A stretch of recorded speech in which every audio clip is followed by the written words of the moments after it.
Assalamualaikum warahmatullahi wabarakatuh.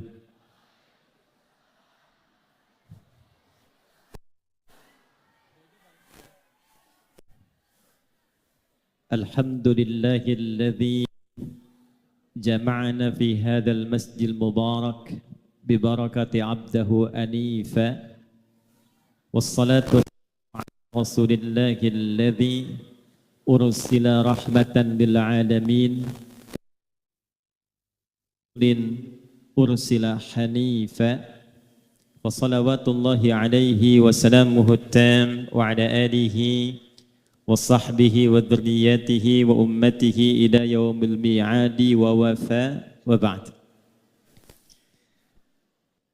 Saya biasa kalau di dalam negeri atau di luar negeri singgah pertama menapak di bumi manapun itu alhamdulillah yang biasanya kami mohon doa kepada Allah dimudahkan para pemimpin di wilayah itu dan masyarakatnya diberikan keberkahan. Kalau sudah saling mendoakan diikat dalam kebaikan, nanti Allah bimbing pemimpinnya memiliki kebijakan yang baik, masyarakatnya merespon dengan nilai-nilai kebaikan. Hadirin sekalian, bila ada yang bertanya, kita akan masuk pada inti pembahasan kita. Apakah ada petunjuk dalam hadis Nabi tentang pertemuan kita di Jumat ini, di siang menjelang Jumat ini? Apakah Nabi pernah mengisyaratkan?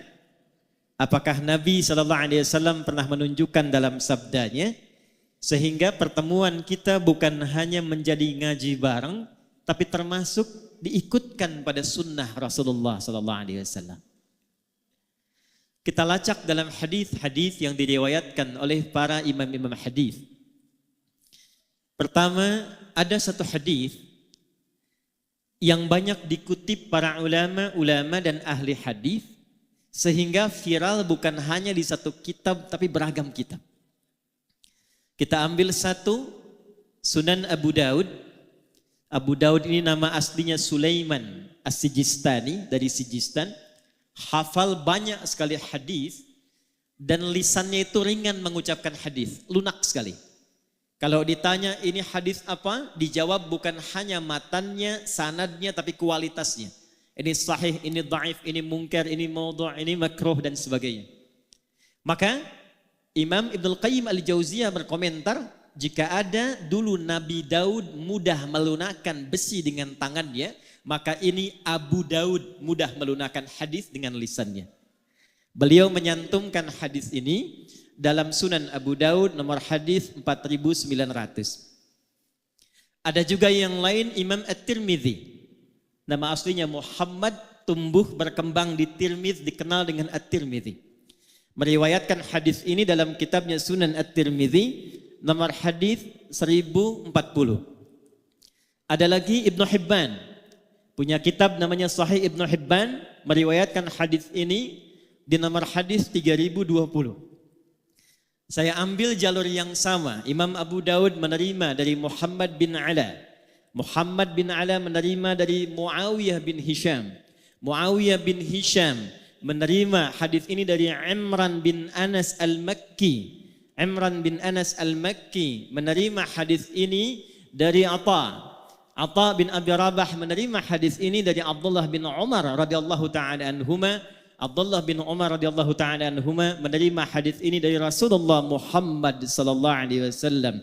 Bin Abdullah bin Abdul Muttalib bin Hashim bin Abdul Manaf bin Qusay bin Murrah bin Kilab bin Ka'ab bin Ghalib bin Fihr bin Malik bin Nadar bin Kinana bin Khuzaimah bin Mudrikah bin Ilyas bin Nizar bin Mudar bin Ma'ad bin Adnan bin Addi bin Adri bin Muqawwam bin Nahur bin Tarikh bin Ya'rub bin Yasjub bin Nabit bin Ismail alaihi salam bin Ibrahim alaihi salam bin Azar atau bin Nahur bin Abir bin Kinan bin Arfakhshad bin Sam bin Nuh alaihi salam bin Mikhlail Matushalah bin Kinan bin Anwas bin Tith bin Adam alaihi salam.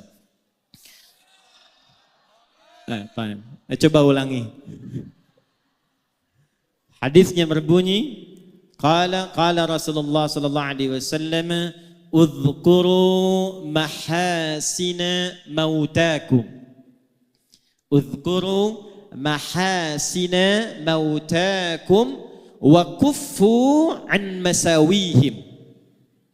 Di jalurnya Sayyidah Aisyah radhiyallahu taala anha, di jalurnya Al-Mughirah bin Syu'bah radhiyallahu taala anhu, la tasubbu halakakum aw mautakum wadhkuru fihim khaira. Di jalurnya Ibnu Abbas radhiyallahu taala anhuma, la tasubbu amwatana wadhkuru lahum aw la tu'dhu ahyana. Atau kama qala Rasulullah sallallahu alaihi wasallam. Yuk kita masuk ke inti hadisnya. Bapak Ibu sekalian, ada yang sangat menarik di hadis yang dipesankan Nabi ini. Kalimatnya singkat, padat, tegas tapi dalam. Uzkuru mahasina mautakum. Kalau ada yang wafat di antara kalian, kata Nabi, maka sibukkanlah dengan menyebut-nyebut, memviralkan, menceritakan kebaikan-kebaikannya. Wa kuffu an masawihim. Wa kuffu ay imtana'u, dan kemudian tahanlah dirimu, jangan pernah lakukan an masawihim, untuk menyebutkan keburukan-keburukannya. Singkat, padat, dalam. Kalau ada orang wafat, kata Nabi, sibukkan diri kalian, apalagi keluarganya, kerabatnya, untuk memviralkan. Nah, di bahasa sekarang viral. Kalau terjemah dulu itu baru disebutkan, ceritakan. Kalau sekarang orang senang viral karena kalau sudah viral, kemudian bisa di-share, bisa di-like, dan di-subscribe. Viralkan. Kenapa mesti diviralkan? Di sini para ulama mengajarkan setidaknya ada 3 hal yang penting dalam kalimat Nabi ini, yang bila dikerjakan akan terus melahirkan manfaat bagi yang wafat, memberikan jariah bagi yang telah wafat, meneruskan kebaikan bagi yang hidup, dan yang ketiga yang paling penting, memberikan peta jalan kehidupan bagi yang hidup, bagaimana nanti setelah wafat akan dikenang seperti orang baik yang kita viralkan kebaikannya itu. Maka pelajaran pertama kita turunkan dengan cepat. 1, udhkuru mahasina mautakum. Kata para ulama, hadis ini yang pertama memberikan pesan dalam kepada kita, betapa Allah Subhanahu wa taala saking tingginya memuliakan ciptaannya, saking tingginya mengistimewakan manusia sebagai hambanya yang utama. Maaf, jangankan saat hidup, saat wafat pun dijaga kehormatannya. Jadi hanya dalam Islam yang manusia itu dituntun untuk memuliakan manusia lainnya, jangankan dalam hidup, saat wafatnya pun dijaga. Ini saya berikan satu rahasia ya, tapi ini diantara kita saja nih. Ya. Nanti saya akan nyambung ke almarhum nih. Ya. Buka Quran surah 17 di ayat ke-70, paling kanan di pertengahan di mushaf. Hanya manusia yang saat diciptakan oleh Allah, itu dari awal penciptaannya sampai pemberian misinya, sampai wafat dan kembalinya, dimuliakan, disanjung, diviralkan di kalangan makhluk lainnya. Saya mulai Quran surah ke-17 tadi ayat 70. Walaqad karramna bani Adam wa hamalnahum fil barri wal bahr وَرَزَقْنَاهُمْ مِنَ الطَّيِّبَاتِ وَفَضَّلْنَاهُمْ عَلَى كَثِيرٍ مِّمَّنْ خَلَقْنَا تَفْضِيلًا. وَلَقَدْ كَرَّمْنَا, ayatnya dimulai dengan lam, qad tambahna. Lam saja sudah taukid menguatkan, qad sudah tahqiq menjamin, na ta'zimun nafsi li ta'zimus sya'ni. Paham? Tidak. Kalau di Quran itu ada ayat dibuka dengan lam, ditambah dengan qad, ini menunjukkan ayatnya begitu istimewa, begitu penting, kandungannya tak sama dengan ayat biasa. Kalau sudah pakai lam, pakai qad, ditambah pakai na, singkatan dari nahnu, ditujukan ke Allah, ini menunjukkan informasinya bukan sekedar istimewa, tapi begitu agung, saking agungnya Allah menghadirkan keagungan zatnya untuk menunjukkan keagungan informasi yang disampaikan.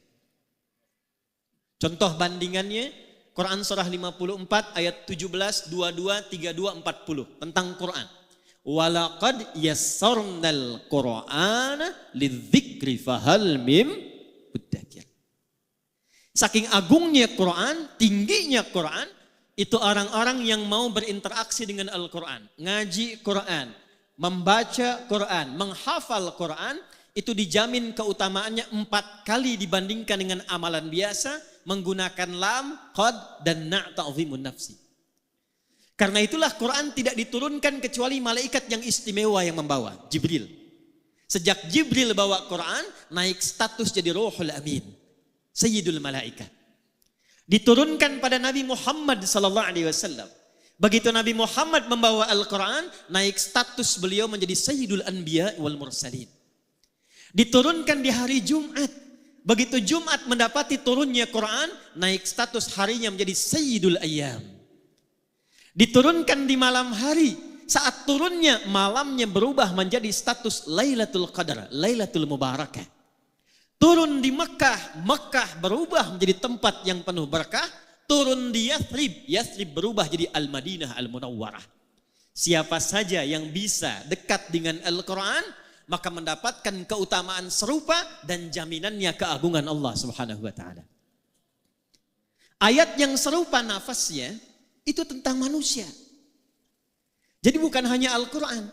Saat Allah mencipta Adam, lalu diciptakan keturunannya Bani Adam, 7 kali disebutkan dalam Al-Quran, itu dibuka kalimat penciptaan dan penetapannya dengan lam, qad, dan nun. Seperti halnya Allah membuka keagungan Al-Quran. Walaqad karramna Bani Adam. Allah menegaskan, hei, aku tidak menciptakan hambaku manusia ini dengan penciptaan biasa. Bersamaan dengan penciptaannya, aku muliakan, kata Allah, seluruh bagian penciptaannya. Jadi cuma satu makhluk Allah yang dicipta itu semuanya mulia. Baik fisiknya, sampai sifatnya, sampai keadaan dirinya. Contoh Bapak Ibu, ini secara fisik, jin tidak disebutkan, malaikat tidak disebutkan, cuma manusia. Quran surah 95 di ayat yang keempat. Saking sempurnanya fisik manusia, itu dibuka dengan 3 risalah Nabi. Nabi Isa alaihissalam, Nabi Musa alaihissalam, Nabi Muhammad sallallahu alaihi wasallam. Wattini waz zaitun. Risalah Nabi Isa alaihissalam. Wa turi sinin. Risalah Nabi Musa alaihissalam. Wa hadzal baladil. Risalah Nabi Muhammad sallallahu alaihi wasallam. Untuk apa Allah bersumpah dengan 3 rasul unggul ini dan ditutup dengan Sayyidul Anbiya wal Mursalin untuk menegaskan laqad khalaqnal insana fi, fisiknya manusia sempurna. Jadi dengan jin itu masih bagus kita Pak fisiknya. Dengan jin itu Bu masih bagus kita. Dengan malaikat yang dari cahaya kalau ditampilkan itu masih utama fisik kita. Jadi dengan malaikat saja masih unggul, dengan jin unggul, apalagi dengan hewan. Ibu main ke kebun binatang di Medan. Absen tuh dari monyet sampai singa. Bandingkan sama wajah ibu yang ada di cermin. Jauh Bu. Jauh. Karena itu ketika disebutkan mulia, dinamakanlah dengan bashar. Disebutkan 35 kali dalam Al-Quran. Kita selalu ngaji Jumat tuh kalau enggak Yasin Al-Kahf. Ayat 110-nya. Qul innama ana basyarum mithlukum. Bashar itu bukan sekedar nama. Manusia yang dicipta dengan kulit halus dan baik. Karena itu enggak boleh di dalam Quran itu fisik sengaja dirubah. Enggak boleh. Quran surah keempat An-Nisa di ayat 118 sampai 119. La'anahullah. Setan dilaknat oleh Allah, kemudian dia berjanji. Di antara janjinya, saya akan bisikkan kepada manusia supaya merubah tampilan dirinya. Yang pesek pengen jadi mancung, rubah. Apalagi merubah jenis. Yang laki-laki pengen jadi perempuan. Kena razia, nama siapa? Nia, Pak. Nama siapa? Nia. Nama lengkap? Kurniadi. Tidak boleh. Dan dahsyatnya, itu fisik kita itu kenapa tidak boleh dirubah? Karena bersamaan dengan tampilan fisik ini, melekatlah takdir maslahat kita sampai wafat. Ini Pak Musa kalau nggak begini tampilannya, nggak bisa jadi wagub. Pak Rahmat kalau tidak begini, tidak mendapatkan keberkahan sampai saat ini. Saya kalau dirubah tampilan misalnya mirip-mirip Ustadz Abdul Somad, antum nggak kenal saya. Jadi kalau Allah sudah mencipta, itu yang terbaik yang Allah siapkan untuk kita. Maaf, saya agak cepat sedikit. Turun ayat Quran, boleh saya berdiri? Izin ya Pak, izin. Baik. Bu, baik. Ini kepala sampai ujung kaki. Pelan-pelan. Allah mencipta kita dari ujung kepala sampai ujung. Ini kepala sampai kaki bukan sekedar fisik biasa. Ini mulia. Saya ulangi. Kepala sampai kaki ini bukan sekedar fisik biasa, tapi mulia. Karena mulia, itu Allah turunkan ayat-ayat dalam Al-Quran untuk membimbing semua bagian fungsi tubuh ini dari kepala sampai kaki supaya fungsinya pun mulia. Supaya terjaga keadaan fisik ini. Diciptakannya bagus, berperilakunya mesti bagus, pulangnya pun mesti bagus.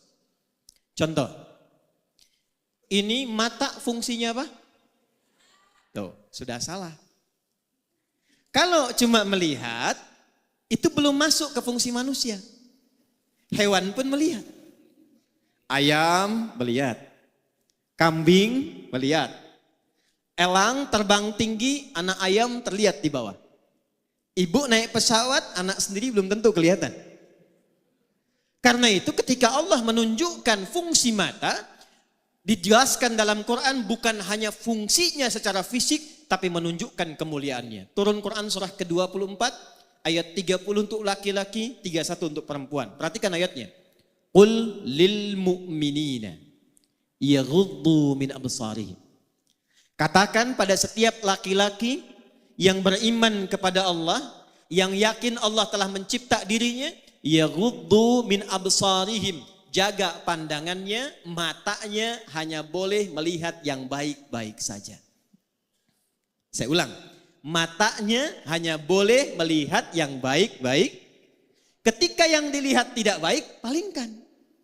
Nah, memalingkan dari yang tidak baik itu yang disebut dengan ghaddul basar. Saking mata ini mulia, Allah melarang mata ini melihat yang tidak baik. Itu istrimu, lihat. Itu istri orang, jangan banyak dilihat. Ini proyek kamu, lihat. Itu proyek orang. Jangan banyak kemudian berminat untuk diambil dengan cara yang tidak tepat. Ini pulang dari masjid nih. Ini sandal kamu, itu sandal orang. Paham? Paham?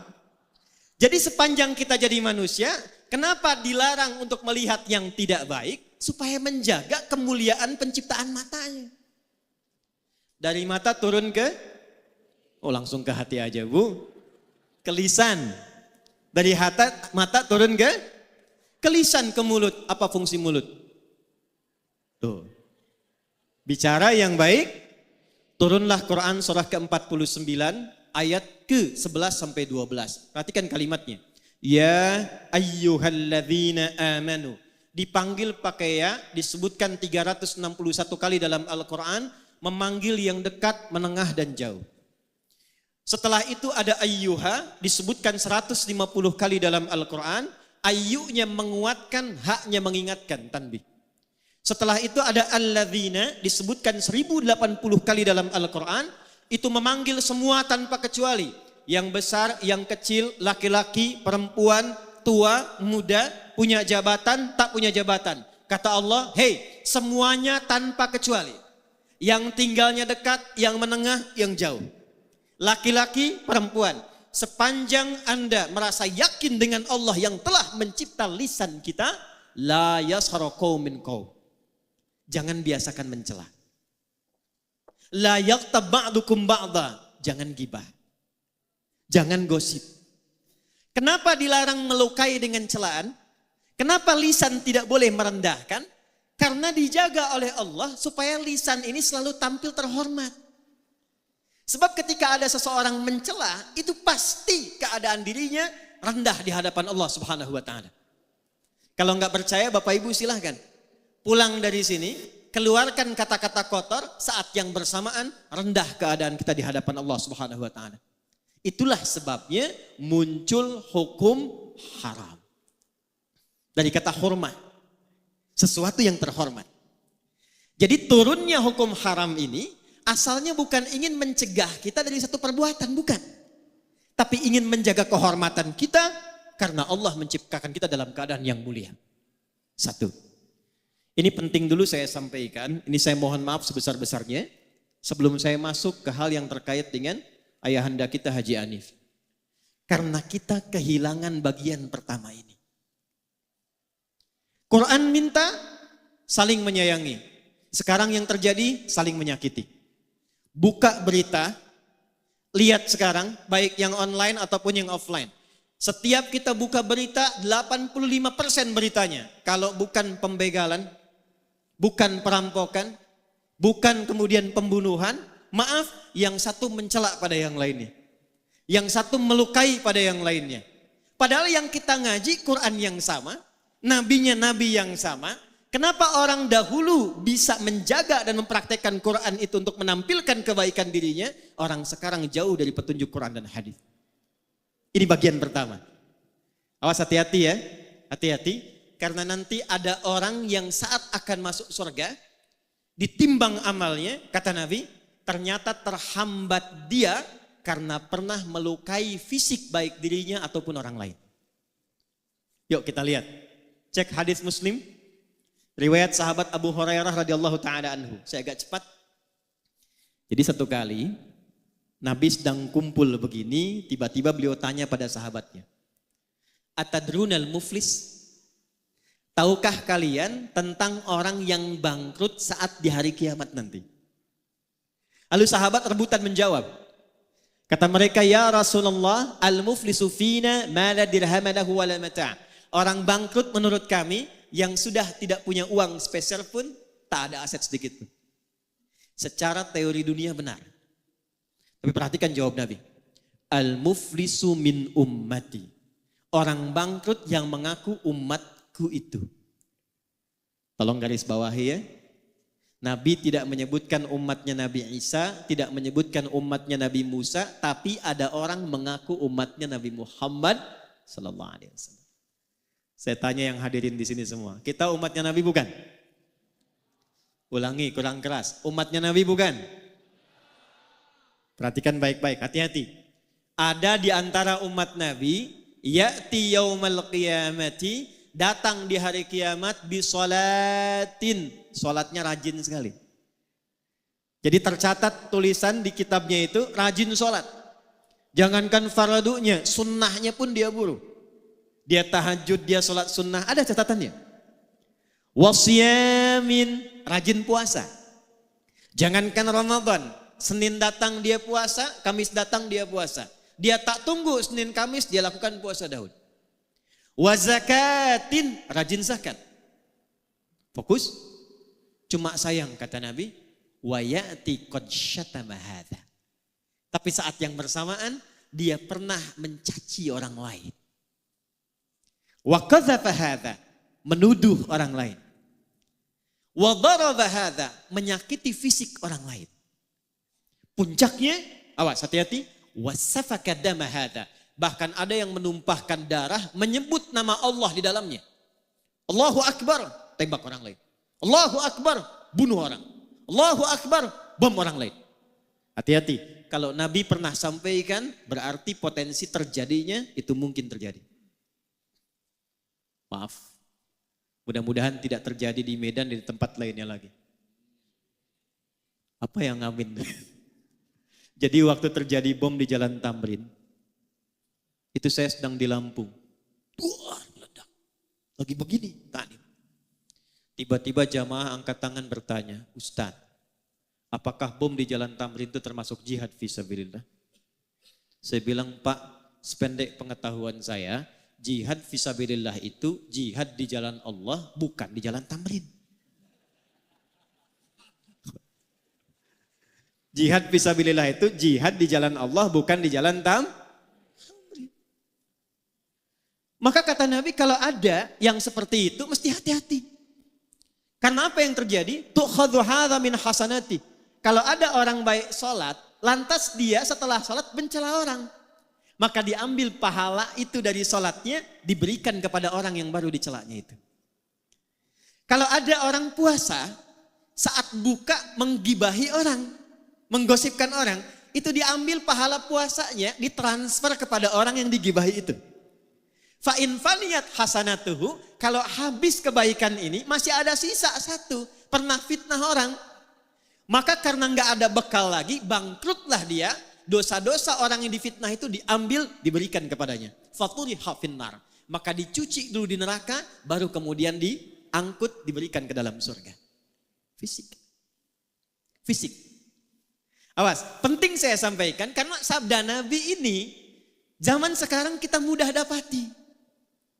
Betapa banyak orang cuma update status tapi isinya bisa melukai orang lain. Dan yang paling menarik, betapa banyak Nabi ngasih kemudahan untuk ibadah, tapi ketika dipraktekkan kok menjadi saling berselisih. Mudah-mudahan di sini tidak ya. Atau jangan-jangan tidak kelewat. Baik, yang kunut ada dalilnya. Yang tidak kunut ada dalilnya. Yang salah itu yang tidak sholat subuh. Kenapa kemudian yang kunut dan tidak kunut jadi bermasalah? Saya pernah menangani satu kasus suami istri itu tidak saling tatap semalaman gara-gara persoalan turun dari i'tidal ke sujud. Suami pulang dari kantor, kena macet, tiba di rumah malam, gak sempat kemudian ke masjid. Sudah selesai. Nyampe di rumah, ambil wudhu sholat, begitu sholat istri lihat. Ternyata sujudnya itu turun dulu lututnya. Begitu lututnya turun, istri lihat. Begitu salam, assalamualaikum, assalamualaikum, selesai sholat. Ini persoalannya Bu. Tanpa muqaddimah. Langsung istri komen pada suaminya, papa sholatnya salah katanya. Jiwa laki-laki bangkit. Yang pemimpin siapa? Apa ciri khas pemimpin itu? Ciri khas pemimpin bukan tegas, ciri khas pemimpin tidak mau dipimpin. Hanya menerima usulan, jarang kemudian menerima saran. Istrinya berkata, ini kisah nyata, papa sholatnya salah. Memang kenapa mah? Harusnya bukan lutut dulu, telapak tangan dulu yang turun, baru lutut. Kata suaminya, mama yang gak baca hadis. Bertengkar malam, tak saling tatap, punggung-punggungan, besoknya diputuskan datang ke kami. Ternyata saya lihat dua-duanya gak tahu hadisnya. Istri belajar dari Ustadz A, suami belajar dari Ustadz B. Begitu saya tunjukkan, Pak Ibu, dua-duanya ada di kitab yang sama, di Sunan Abu Daud. Ini yang pakai lutut duluan, nomor hadis 838, dari Wa'il bin Hujur. Yang pakai telapak tangan cuma beda 2 nomor. Nih kiri atas Abu Hurairah nomor hadis 840. Wa'il itu masuk Islam duluan dibandingkan Abu Hurairah. Saat Wa'il masuk Islam, nabinya masih segar. Ikut perang Badar, ikut perang Uhud. Wa'il lihat Nabi sholat turunnya pakai lutut karena lututnya nggak bermasalah. Abu Hurairah masuk Islam di tahun ke-7 Hijrah. Nabi usia 60 tahun, 3 tahun sebelum meninggal. Di suasana itu banyak hadis menunjukkan lutut beliau bermasalah. Kadang sholatnya pakai tongkat, kadang nyindir ke tiang-tiang, nyindir ke tiang karena lututnya bermasalah. Usia 10 lutut bermasalah. Abu Hurairah lihat kalau lutut bermasalah, Nabi turunnya pakai apa? Ternyata telapak tangannya dulu. Jadi mau pakai lutut, pakai telapak tangan, dua-duanya ada. Nabi menunjukkan untuk kemudahan sujud. Bukan karena persoalan tua dan muda saja. Jadi jangan simpulkan juga kalau ada kemudian anak muda sujud pakai telapak tangannya, tua. Jadi kalau anak muda olahraga cedera dia, lututnya masalah, gunakan telapak tangannya. Telapak tangan masalah, gunakan lututnya. Lutut benar, telapak tangan benar, yang salah sujud pakai kepala duluan.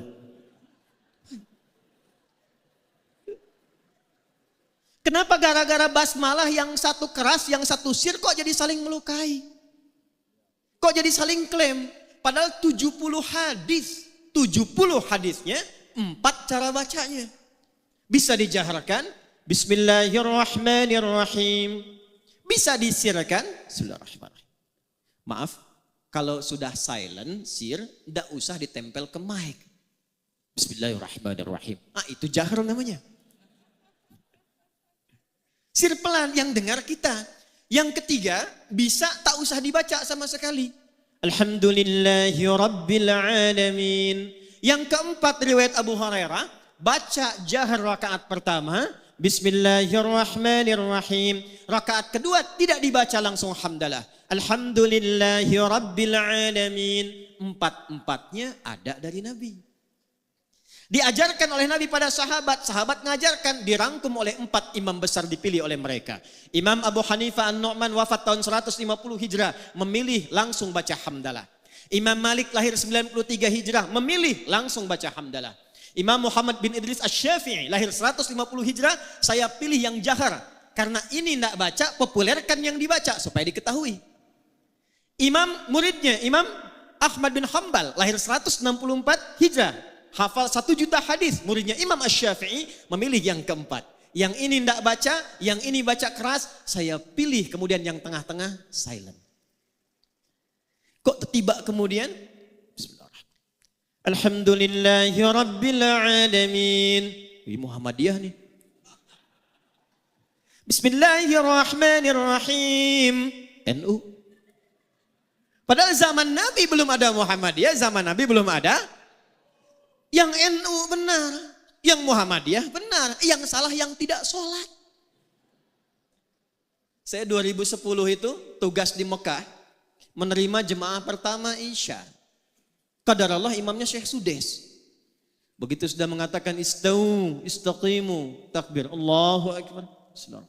Alhamdulillahi Rabbil Alamin.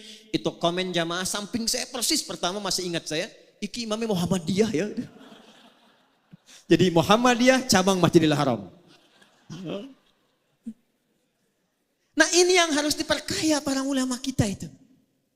Muhammadiyah bagus, NU bagus, persaudarakan semuanya, Muhammadiyahnya, persisnya, dewan dakwahnya, ketemu di masjid yang sama, yang pimpin ini kunut, yang tidak kunut aminkan. Allahumma hdina fi man hadait, belakang amin.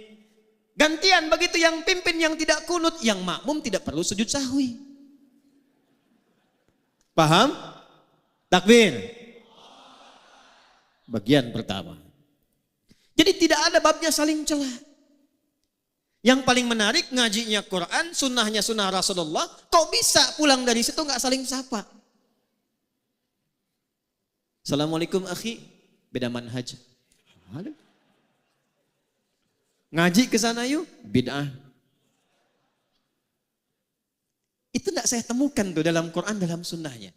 Maka yang pertama kita lakukan, satu, Islam menjaga kehormatan fisik, menyatukan, bukan memisahkan. Paham? Yuk, kita lihat teladan beliau tadi. Diputar videonya, saya senang karena itu sunnahnya. Bukan memperlambat taklim, bukan. Awas belakang tuh, istighfar tuh tadi tuh yang teriak. Cepet katanya, bukan. Ini sunnahnya tadi itu. Jadi dibandingkan yang saya sekarang ini, itu yang tadi itu lebih tinggi sunnah muakkadahnya tadi itu. Karena hadisnya itu viralkan kebaikannya. Betapa beliau menyambung silaturahim. Memuliakan orang tanpa melihat fisiknya. Ada yang tidak ditampilkan di sini.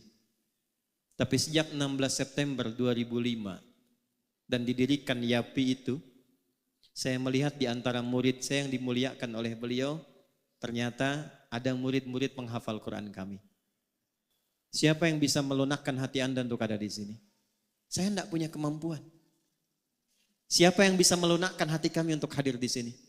Maka keteladanan pertama yang penting saya sampaikan, seperti tadi ditampilkan, beliau sayang pada keluarganya, sayang pada anaknya, perhatian pada cucunya, sayang kepada orang dekat dan jauh, punya program persiapan pulang ke akhirat. Itu bagian pertama yang kita tampilkan.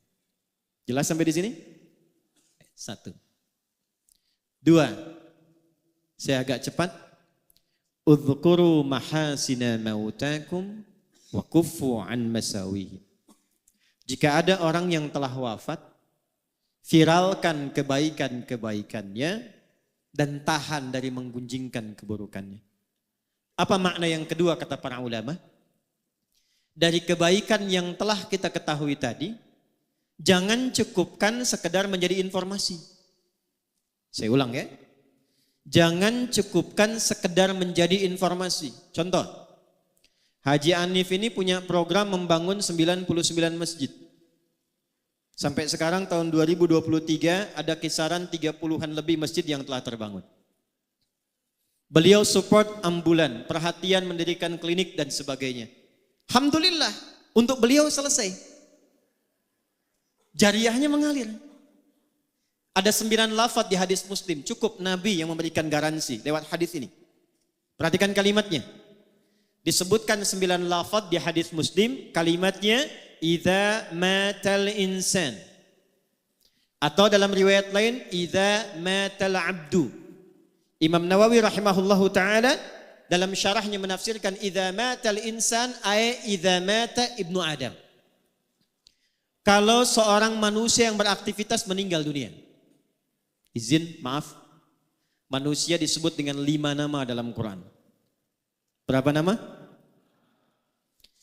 Ada bashar, 35 kali disebutkan dalam Quran. Ada ins dipasangkan dengan jin, 18 kali disebutkan di Quran. Ya ma'syaral jinni wal wa ma khalaqtul jinna wal. Ada insan, 65 kali disebutkan dalam Quran. Yang keempat ada nas, 240 kali disebutkan dalam Quran. Dan yang kelima ada Bani Adam, 7 kali disebutkan dalam Quran. Semua nama itu punya makna. Kalau disebutkan insan, itu artinya menunjuk aktivitas manusia dari bangun sampai tidur lagi. Saya ulang ya. Kalau disebutkan insan, ya iqra bismi rabbikal ladzi khalaqal ar-rahman 'allamal khalaqal. Kalau disebutkan al-insan, itu bukan sekedar menunjuk nama manusia, tapi menekankan totalitas aktivitasnya dari bangun tidur sampai tidur lagi. Nah, Nabi menyebutkan dalam hadis riwayat Muslim tadi, idza matal insan, jika manusia yang beraktivitas dari bangun sampai tidur lagi itu selesai aktivitasnya. Ini ingin memberikan pesan kepada kita. Anda sesibuk-sibuknya, sehebat-hebatnya, punya jabatan yang tinggi, harta yang banyak, ilmu yang luas, tetap kita akan wafat. Itu poinnya. Idza matal insan, kalaupun sibuk, sampai tidurnya sedikit, bisnisnya banyak, ngajarnya banyak, kedudukan tinggi, pada akhirnya Quran surah 39 ayat 30, innaka mayyitun wa innahum mayyitun. Silahkan berbuat apapun kata Nabi, tapi pada akhirnya Anda wafat. Nah, sebelum wafat itu, ini poinnya. Maka Nabi berpesan, bagi setiap personalnya lewat hadis Muslim tadi, siapkan diri kita supaya saat wafat itu mendapatkan kebahagiaan yang sama atau bahkan lebih dengan saat hidup. Maaf, jangan sampai hidup rumahnya mewah, enak kerjanya, aktivitas nyaman, tapi begitu wafat kemudian suasananya menjadi sempit dan gelap. Ukuran berapa di alam kubur itu? 2 kali 3? 3 kali 4? Ada yang 10 kali 15? Tidak ada ya? Baik, tapi perhatikan baik-baik. Ada orang-orang yang menyiapkan sebelum wafatnya sehingga dijamin oleh Allah tempat kuburnya lebih luas dibandingkan dengan apa yang dia dapatkan di bumi. Saya lihat tadi lewat Raja Wali 28. Luas sekali itu. Beberapa rumah luas sekali, lebar. Tapi ada orang masuk kubur. Itu diberikan kenikmatan oleh Allah. Tempatnya lebih luas dari tempat yang pernah dia tinggali di bumi. Gak percaya nanti silahkan. Antum minta wasiat dikuburkan samping ulama yang dikenal soleh. Lihat nanti lapaknya tuh. Lihat tempatnya. Bagaimana kenikmatannya. Quran surah ketiga ayat 169 sampai 172. Saya agak cepat. Wala tahsabanna alladhina qutilu fi sabilillahi amwata. Bal ahya'un 'inda rabbihim yurzaqun. Farihina bima atahumullahu min fadlih. Maaf keluarga besar Haji Hanif. Wa yastabshiruna billadhina lam yalhaqu bihim min khalfihim alla khaufun 'alaihim wa lahum yahzanun. Ada orang yang saat meninggal itu dibahagiakan oleh Allah. Dilimpahkan kenikmatan tiada batas. Sampai-sampai kalau dia mampu kata Allah, dia ingin kabarkan kepada keluarga besarnya. Kamu jangan banyak nangis. Kamu jangan sedihkan aku. Perhatikan ini ayat. Wa yastabshiruna billadzina lam yalhaqu bihim alla khaufun 'alaihim wa lahum yahzanun. Jangan khawatir tentang saya. Jangan banyak menangisi saya. Kalau bisa siapkan bekal supaya cepat nyusul ke sini. Di sini lebih enak dibandingkan dengan apa yang kamu rasakan sekarang. Itu Quran. Dilimpahkan bahasa Qurannya, dilimpahkan tanpa henti sampai tiada batas. Sampai tiada batas. Dan kalau mampu dia akan katakan cepat nyusul sini. Jangan banyak bersedih. Jangan khawatir dengan kondisiku, di sini lebih enak. Siapa orang-orang ini? Adalah orang yang setidaknya menyiapkan 3 bekal sebelum wafatnya dan disifati 3 bekal ini oleh Allah dalam Al-Quran dengan fi sabilillah. Wala tahsabanna alladhina qutilu fi sabilillah. Jangan Anda duka orang yang wafat yang mendedikasikan hidupnya untuk berjuang di jalan Allah. Nah, apa fisabilillah ini? Ternyata bukan cuma ikut aksi militer saja, tidak. Banyak sekali ruangnya. 1, kata Nabi, idza matal insanu inqata'a sa'iru amali. Memang orang itu kalau sudah wafat terputus semua potensi pekerjaannya. Sudah. Enggak bisa sholat lagi, enggak bisa puasa lagi, enggak bisa kerja lagi. Tapi Masya Allah, ada 3 yang ia siapkan sebelum meninggal dan 3-tiganya walaupun tak mampu dikerjakan lagi, pahalanya terus mengalir. Jadi kalau nanti ini mengalir, wujudnya berupa cahaya di alam kuburnya. Berupanya cahaya, nur. Ya, bentuknya diberikan cahaya. Lalu diberikan kenikmatan oleh Allah berlimpah, dicukupkan semuanya, nikmat. Apa 3 ini? 1, dia menyiapkan sebelum pulangnya amalan utama yang melahirkan transfer pahala disebut dengan sedekah jariyah. Saya ulangi. Namanya sedekah jariyah. Ini rumus cepat ya buat kita yang hidup nih. Ini beliau sudah mengajarkan tadi lewat tayangan yang kita lihat. Jadi sedekah itu ada 2. Saya ulangi, sedekah ada berapa? 2. Semua kegiatan baik kita itu disebut sedekah namanya. Salat itu sedekah. Zakat itu sedekah. Di Quran zakat disebut sedekah. Khudz min amwalihim sedekah. Dikeluarkan disebut sedekah. Innamas shadaqatu lil fuqara. Sedekah. Nah, sedekah jenisnya 2. 1 yang disebut sedekah tsabitah. Amalan tetap selesai saat hidup, pahala enggak ngalir saat wafat. Contoh, kita sholat. Sehari berapa? 5 kali yang fardu. Setelah meninggal kan tak sholat lagi. Nah, yang mengalir pahalanya itu yang kita kerjakan saat hidup. Selesai meninggal, enggak dapat transfer pahala lagi dari sholat kita. Selesai. Itu namanya sedekah tsabitah. Tapi kalau Anda siapkan karpet untuk masjid. Saya mau titip 1 keran untuk orang wudhu. Saya mau titip genteng 1 saja untuk yang di masjid. Saya mau titip 1 mushaf untuk dibacakan oleh anak-anak penghafal Quran. Kemampuan cuma 1. Bekal cuma 50.000. saya belikan mushaf, saya simpan di Masjid Al-Musannif misal. Allahu Akbar, wafat orangnya. Dibaca mushafnya oleh satu jamaah yang hadir di masjid itu. Begitu dibacakan, satu huruf saja. Nun. Berlakulah hadis At-Tirmidzi nomor hadis 2910. Man qara'a harfan min kitabillahi falahu asyru hasanat. Siapa yang baca satu huruf dari Al-Quran, orang yang baca dapat langsung pemberian dari Allah 10 kebaikan. Satu hurufnya. 10 ini jangan dihitung begini. 1, 2, 3, 4 terus sedikit. 10 itu di hadis Muslim, analoginya sama dengan ke masjid dapat 25. Jarak satu keduanya 500 tahun. 2 ke 3 500 tahun. 3 ke 4 500 tahun. Ditampakkannya nanti saat sakaratul maut. Di pahala itu 10 yang disebut pahala ajrun tampaknya saat sakaratul maut. Ditampakkan oleh Allah sehingga dia senang. Saat senang itulah dia dalam keadaan tenang dicabut nyawanya sehingga dipanggil dalam keadaan yang tenang. Quran surah 89 ayat 27 sampai 30. Ya ayyatuhan nafsul. Kenapa mutmainnah? Karena tenang diperlihatkan bagian pahalanya. Dibacakan 10 dapat. Tapi hadisnya belum selesai. Hadis Muslim, man dalla ala khairin falahu ajruhu mithla adli fa'ilihi min ghairi an yankusa min adli syai'. Itu mushaf punya siapa yang dibaca tadi? Apakah punya yang jamaah yang baca? Ataukah ada orang lain yang nyimpan dibaca oleh yang baca? Ternyata mushafnya titipan dari si fulan, maka yang menitipkan mushaf itu yang mewakafkan disimpan di masjid dapat transferan pahala yang sama dengan yang baca. Yang baca 10, yang nyimpan mushaf 10. Coba lihat almarhum. Bukan cuma mushafnya. Berapa penghafal Quran yang diberikan perhatian oleh beliau?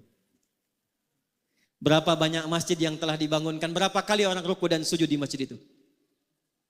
Berapa banyak orang wudhu mendapatkan bagian dari keberkahannya? Pertanyaan terbesar saya pertama, maaf izin keluarga besar. Dari anggota keluarga yang hadir saat ini, berapa di antara yang berminat meneruskan keteladanan itu? Karena contoh pertamanya bagian keluarganya. Saya berikan kabar gembira untuk keluarga. Ini bukan ngarang-ngarang, kami belajar tafsir, belajar Quran. Jika ada anak meneruskan kesolehan orang tua, itu satu keluarga besar.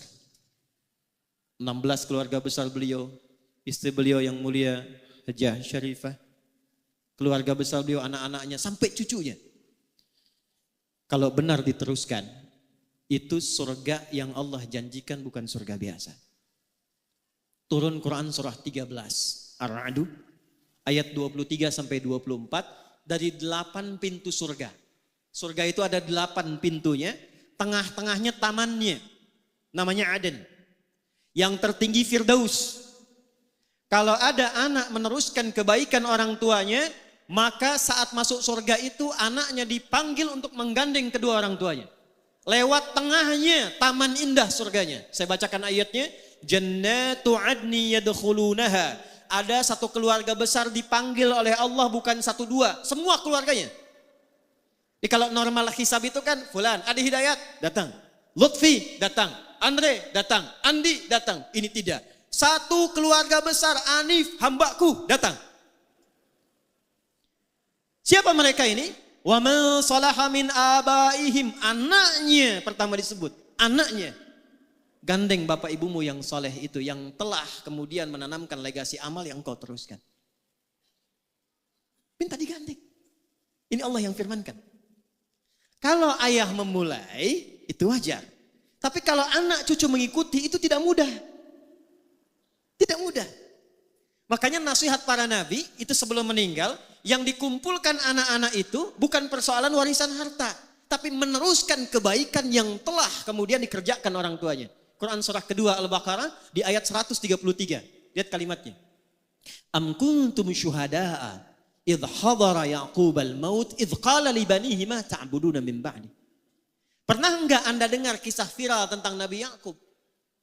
Bukan cuma punya anak Yusuf, punya anak 12, ada Benyamin, ada Yahuda dan sebagainya. Bukan itu. Sebelum wafatnya dikumpulkan anak-anaknya, ditanya, kalau bapak meninggal, kalian bagaimana amalnya?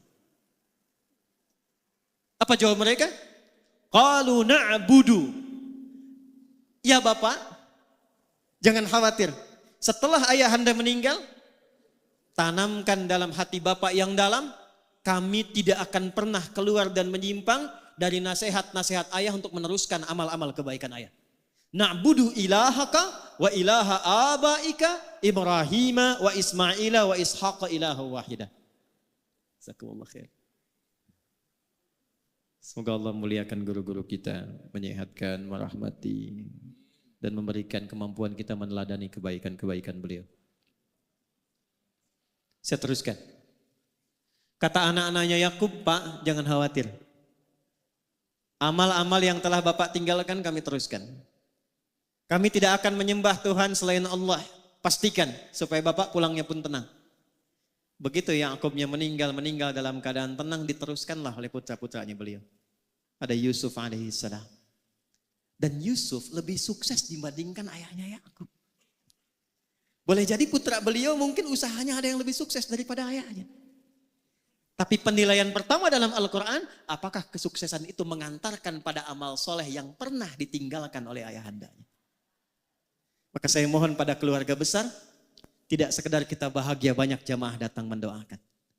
Tidak sekedar kita bangga dan haru, ada video yang telah menanamkan pesan-pesan kebaikan. Tapi pertanyaan besarnya, siapa di antara keluarga besar yang mau menggandeng beliau sebagai kebahagiaan saat pulang menghadap Allah Subhanahu wa taala.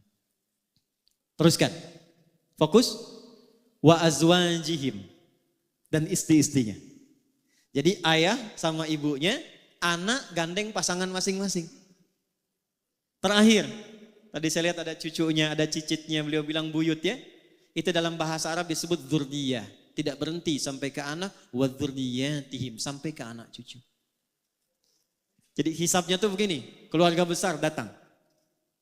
Setelah itu, gandeng masing-masing. Yang sudah menikah berpasangan, gandeng. Nanti bapaknya minta digandeng. Ya, wa man salaha min abaihim wa azwajihim wa dzurriyyatihim. Cucu-cucunya diminta bergandengan. Itu belum dahsyat. Wal malaikatu yadkhuluna 'alaihim min kulli bab. Lalu malaikat diperintahkan berjejer di setiap pintu surga untuk menyambut satu keluarga besar ini. Fokus. Salamun alaikum bima sabaratum fa ni'ma uqbaddar. Fokus baik-baik. Selamat kata para malaikat. Jadi setiap lewat pintu surga, selamat. Lewat pintu surga, selamat. Apa jawaban selamatnya? Izin. Bima sabaratum. Selamat karena Anda sabar meneruskan kebaikan yang telah dirintis oleh keluarga besar. Jadi saya mohon amanat 99 masjid itu usahakan selesai. Anak-anak yatim yang beliau rawat teruskan. Tolong punya database-nya tuh. Ya, majlis-majlis ilmu, klinik yang beliau pesannya apa tuh dari situ. Teruskan. Nah, kita yang hadir bagian dari keluarga jauh dari keluarga Haji Anif ini, kita siapkan rencana. Ingin seperti itu. Ya? Jadi bukan sekedar dengan informasi, dari sekian banyak kebaikan, yang tidak usah semuanya. Apa yang bisa kita lakukan dari situ? Alhamdulillah, beliau yang bangun masjidnya, saya besok ingin titipkan mushaf di dalamnya. Ya, begitu dibacakan, nun, cuman satu memang hurufnya, tapi 10 kebaikan pahalanya. Kalau Anda titipkan pada penghafal Quran. Haji Anif merawat penghafal Quran yang sangat banyak, di antaranya yatim piatu.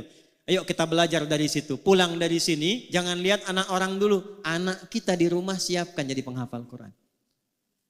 Supaya gandeng kebaikan. Jelas? 2. 3 bagian terakhir. Nah, ini poin yang sangat penting sebelum kita berdoa. Untuk jeda ke Jumat, ini Sayyidul Ayyam. Saya ulangi dari yang pertama supaya kita nggak lupa. Jaga fisik kita. Dengan saling menjaga diri dalam kebaikan. Dan berinteraksi secara sosial dengan nilai-nilai kemuliaan. Jangan isi kehidupan kita disibukkan dengan berbuat maksiat. Termasuk memutus silaturahim. Saling mencela, saling merendahkan. Contoh beliau yang telah meninggalkan kita dengan amalan yang tadi disampaikan. 1. 2. Tidak ditampilkan amalan soleh orang wafat itu kecuali untuk diteruskan oleh keluarganya atau diteladani oleh orang-orang yang mengetahuinya. Izin, tadi saya baru sebutkan 1, sedekah jariyah. Jadi ini setiap yang sholat nanti Jumat nih sekarang taklim, beliau tinggal terima aja tuh. Tinggal terima, Masya Allah. Nanti lihatnya saat masuk ke alam kubur. Ya, saat masuk baru dirasakan. 2. Ilmin yuntafa'u bihi. Ada ilmu yang pernah diajarkan, itu diteruskan. Saya mohon izin tidak bermaksud mengajari, tapi hanya mengingatkan anak-anak beliau dan cucunya. Saya yakin selama hidup tuh pasti ada petuah-petuah beliau yang baik. Teruskan. Ajarkan lagi. Beliau mungkin pernah mengajarkan jangan tinggal sholat. Beliau mungkin pernah mengajarkan bersabar ketika menjalani usaha. Berbuat yang jujur, itu ilmu. Ya, jadi mohon maaf nih, izin cucunya, anaknya. Kalau ada bawaan malas sholat, ingat beliau rahimahullah. Ingat buyut, ingat ayah. Karena cahaya nggak sampai. Di Mesir ada orang soleh, kisah nyata. Begitu beliau meninggal, maaf, anak perempuannya jadi penari. Penari yang terbuka, saya tak perlu sebut lah. Itu malam satu kali bermimpi bertemu ayahnya. Makam ayah ini sepi katanya, gelap. Ayah tidak mendidik engkau untuk jadi seperti ini. Maka dia bangun kaget, dia menangis, dia bertobat, dia konsultasi pada seorang ulama. Kekinian dia berubah menjadi perempuan yang sangat saleh. Beliau amalnya sudah banyak. Tapi kalau ada anaknya, ada cucunya, ada godaan-godaan, mau tertinggal sholat nih, cahaya belum mengalir. Keterangan belum tiba. Ilmin yuntafa'u bih. 3, ini spesifik, waladin salihin yad'u lahu. Waladin salihin yad'u lahu. Anak-anak soleh yang dididik oleh beliau yang membiasakan berdoa untuk kedua orang tuanya. Baik yang hidup ataupun yang telah wafat. Jadi mohon izin ya, setelah sholat sertakan doa. Dan bukan setelah sholat saja, setiap amal baik. Selesai ngaji ini, walam yakul lahu kufuwan ahad. Jangan berhenti, doa. Ini ada doa khusus hari Jumat saya ajarkan ya. Mohon izin nih, ada doa khusus dibacanya tiap hari Jumat. Ini saya talkinkan sedikit. Kalau dibaca dengan baik, hadisnya tersambung. Insya Allah Allah cukupkan rezekinya. Allah jaga dari perbuatan maksiat. Dan diberikan yang paling utama dari kegiatannya. Jadi kalau kerja dikasih jabatan yang utama. Kalau ilmu yang utama yang mudah diamalkan. Allahumma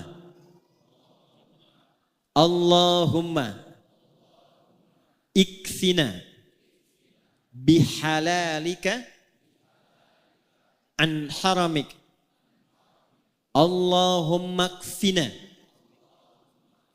bihalalika an haramik wa aghnina bita'atika an ma'siyatik wa bifadlika amman siwak.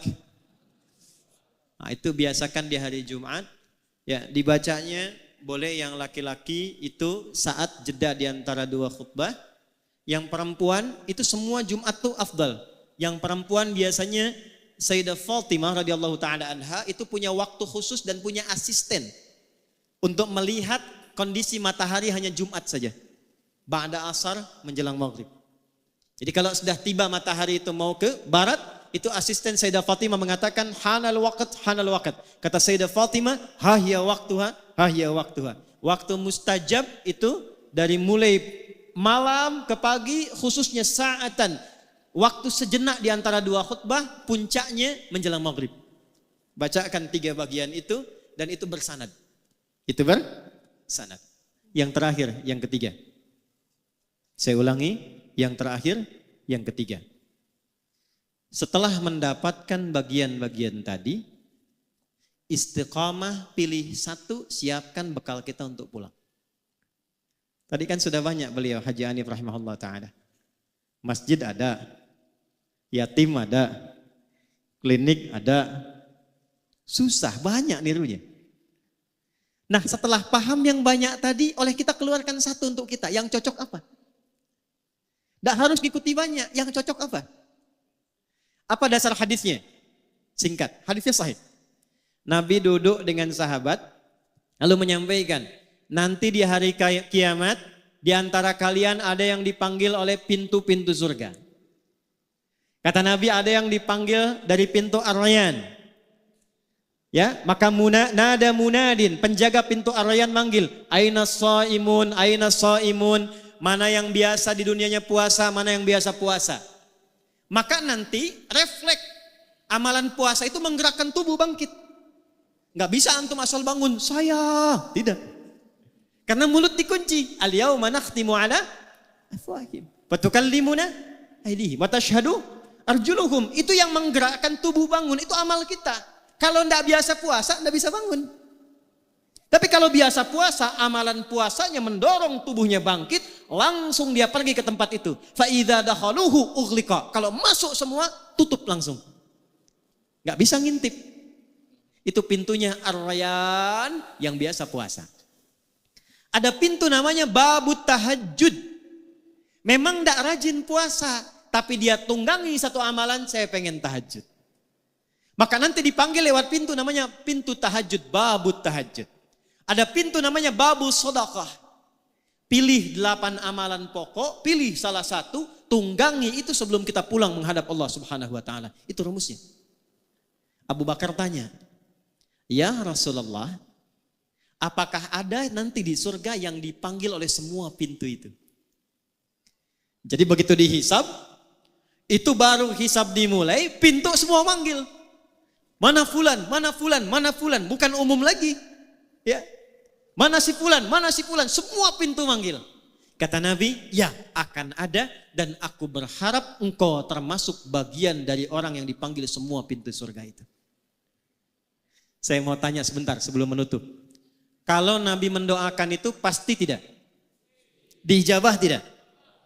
Perhatikan Abu Bakar As-Siddiq sekalipun sudah mendapat doa Nabi, beliau tidak berhenti dengan senyuman. Alhamdulillah qabul, tidak.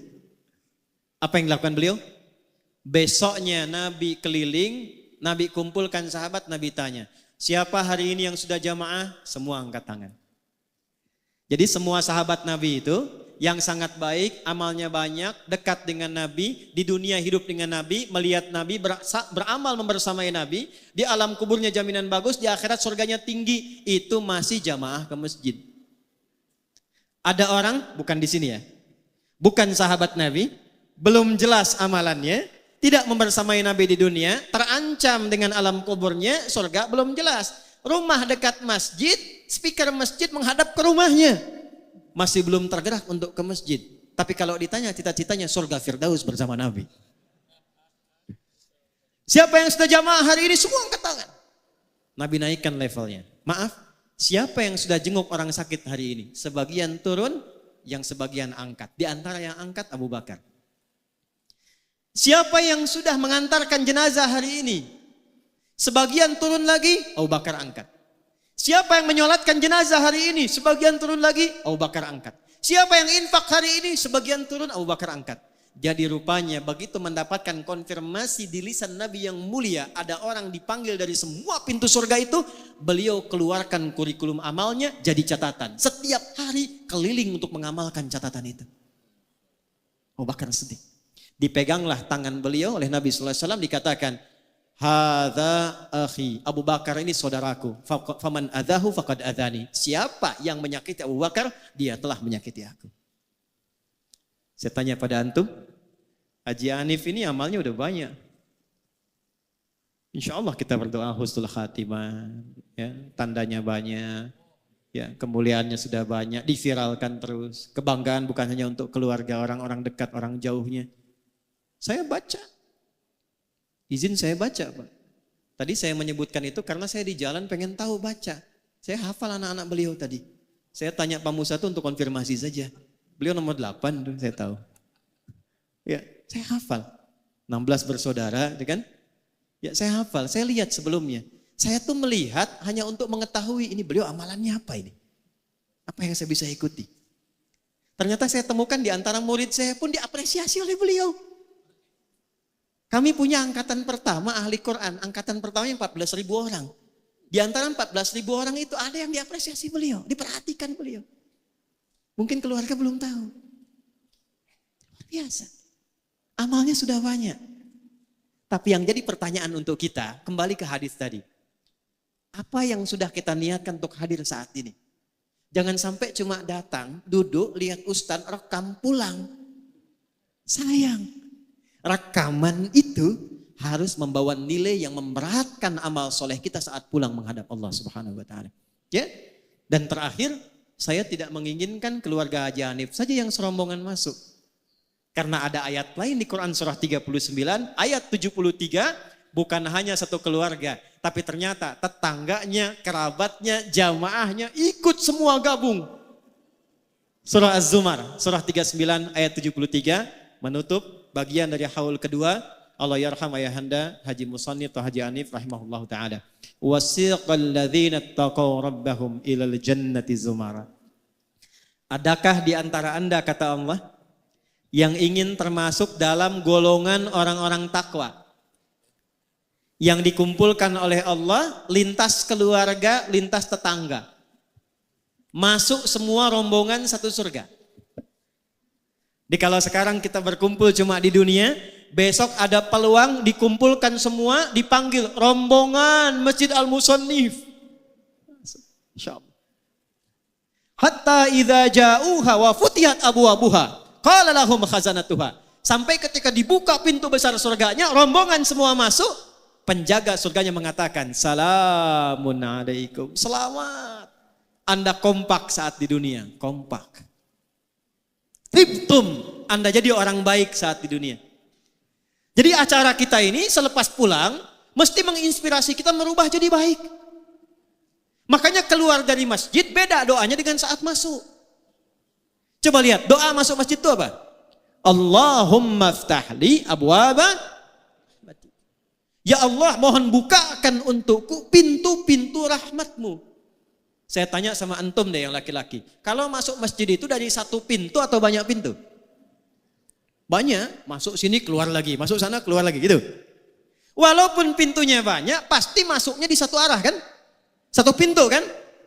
Pintu itu kalau satu babun, kalau banyak abwabun. Kok bisa masuk satu pintu, minta doanya banyak pintu? Allahumma ftahli abwaba rahmati. Perhatikan ya, saya mau akhiri. Ya Allah, mohon bukakan untukku pintu-pintu rahmatmu. Kenapa rahmat pintunya banyak? Karena umumnya ada 3 pintu rahmat. 1, ada pintu solusi dari orang yang sedang punya kesulitan. Itu di Quran surah kedua Al-Baqarah ayat 155 sampai 157. Perhatikan kalimatnya. Wala nabluwannakum bisyai'. Ada orang hidup yang dapat ujian. Minal khauf, gelisah. Ini ada sebagiannya sudah gelisah nih, jam berapa selesainya? Kapan persiapan Jumat nih? Wal ju', ada yang lapar. Ada yang datang ke sini dari sejak subuh. Belum sarapan. Tanya-tanya habis Jumat dapat nasi kotak gak gitu ya? Wa naqsin minal amwal. Ada yang datang ke masjid barangkali punya persoalan di kantornya.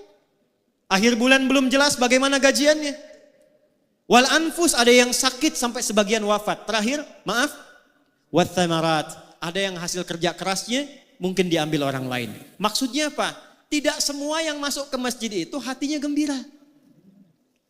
Ini wajahnya senyum-senyum, mungkin sedang punya masalah. Maka saat Anda masuk, dijawab oleh Allah, masuk, sholat 2 rakaat, sujud, minta. Saat Anda minta itulah Allah jawab.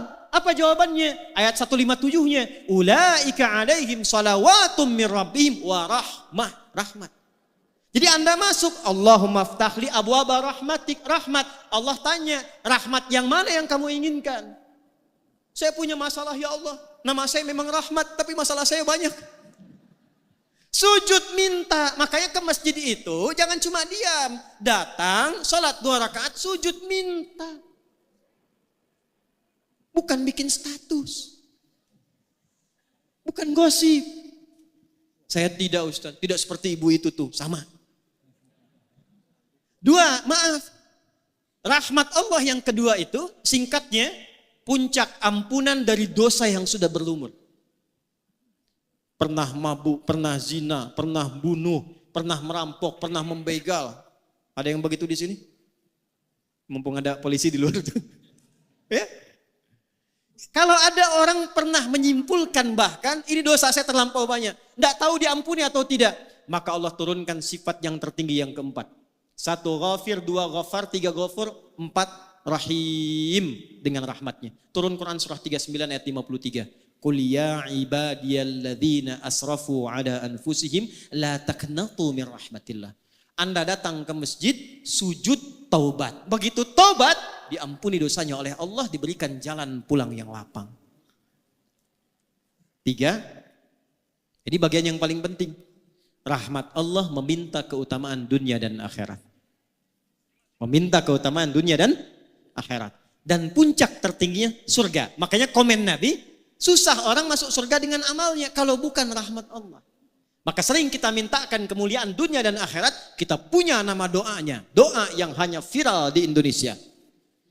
Al-Baqarah ayat 201. Wa minhum may yaqulu rabbana atina fid dunya wa fil akhirati wa qina adzabannar. Doa apa itu? Sapu jagat. Ada doa sapu jagat, ada doa sapu enggak ada jagatnya, ada doa jagat enggak ada sapunya. Cuma di Indonesia, orang Arab enggak kenal itu. Ya? Tapi doanya ada, Al-Baqarah ayat 201, itulah masjid. Tapi, ini yang mau saya akhiri, sebelum kita berdoa, coba keluar dari masjid. Kakinya kaki apa? Doanya sama enggak dengan saat masuk? Tidak. Saat keluar yang kita katakan, Allahumma inni as'aluka min fadlik.